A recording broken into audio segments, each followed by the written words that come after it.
Welcome to my storytelling space. A story is waiting. Join us. Come in.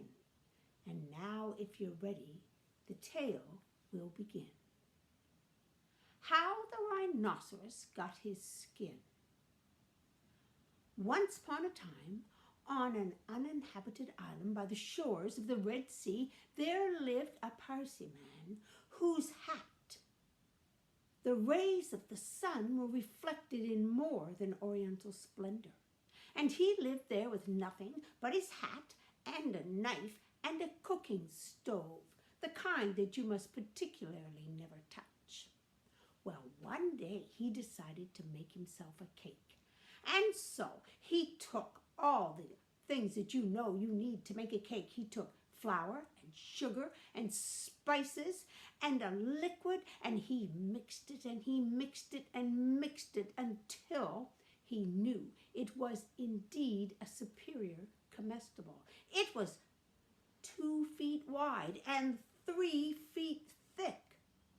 It was indeed a superior comestible.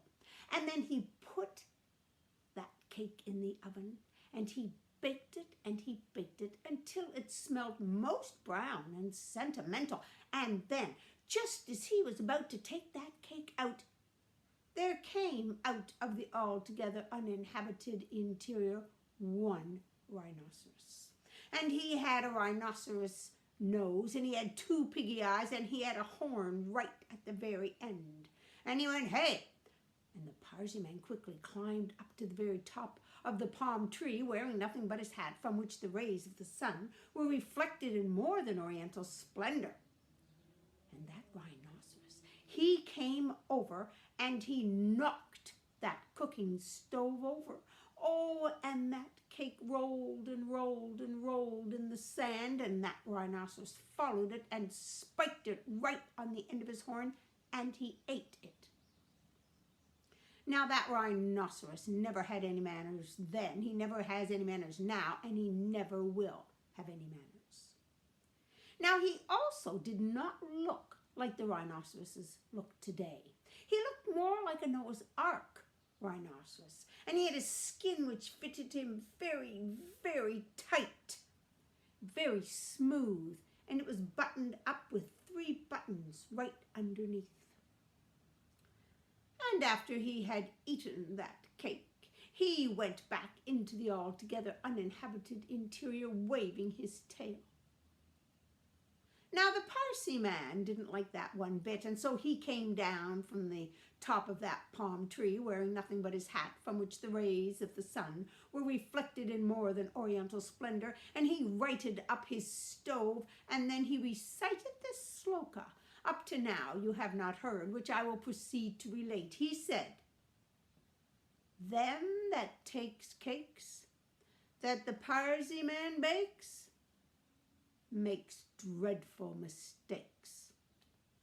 And there was more to that than you can imagine, because in 5 weeks there was a terrible heat wave, and all living things came down to the edge of the Red Sea, and they took off their skins and their coats, and they lay them down on the beach, and they went into the Red Sea to cool. Well, the rhinoceros came along as well, and well, he took off his coat. He unbuttoned his skin underneath with those 3 buttons, and he laid it out on the beach, and then he went into the Red Sea to cool. Well, now presently the Parsi man came by, and he was walking along the beach, and well, he noticed the rhinoceros's skin. And he smiled a smile that ran around his face 3 times. And then he did a dance around that skin, and then he picked that skin up, and he took that rhinoceros's skin right to his own camp. And there he rubbed that skin, and he scrubbed that skin so full of those stale, tickly, old, dry cake crumbs than ever you could possibly imagine, because, of course, there were a lot of cake crumbs, because Parsi mans ever only eat cake, and they never sweep their camps. And then he carried that skin back to the shores of the Red Sea, and he laid it down like it had been before. And then he climbed up to the very top of the palm tree, wearing nothing but his hat, from which the rays of the sun were reflected in more than oriental splendor, and he watched and he waited. Well, he didn't have to wait too long, for after a while the Parsy man looked down, and who should come out of the Red Sea but, well, the rhinoceros. And he walked over and he picked up his skin and he put his skin on, and he buttoned his skin up with those 3 buttons that were underneath. But there was something different. He could feel he was a little itchy, and so he went up against the palm tree and he began to rub his back against that palm tree, because indeed he was horribly itchy and scratchy, and he rubbed and he rubbed and he rubbed and he rubbed great folds in his skin. Well, that didn't make any difference to those tickly old cake crumbs. They just made it horribly more scratchy and itchy. And so he rubbed and rubbed and rubbed another fold in his skin, and then his legs were itchy and he rubbed those, and he made great folds of skin all over his body. And he rubbed so hard and rubbed so hard that he rubbed those 3 buttons right off. Well, it didn't matter what he did. He could not stop that itching and scratching, and it made him very bad-tempered, and it didn't make any difference to those tickly old cake crumbs. And so he went off into the altogether uninhabited interior in a very bad mood, with no manners, which he never had, never will. And so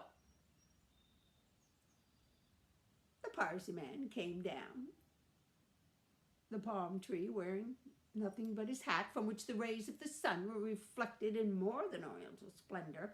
And of course he righted up his stove right underneath his arm, and he took his knife, and with his hat he went off in the directions of the Anantarivo and the marshes of Sonan Put, and there he lived happily. But that rhinoceros, well, he still, to this day, has great folds and wrinkles in his skin, and he is very bad-tempered, and he doesn't have any manners. Now, that is one of Rudyard Kipling's Just So stories, and Rudyard Kipling always liked to be able to play with language, and as well to create those mind images when you think of what a hat from which the rays of the sun were reflected in more than oriental splendor. So I hope you enjoyed the story, and until next time, bye-bye.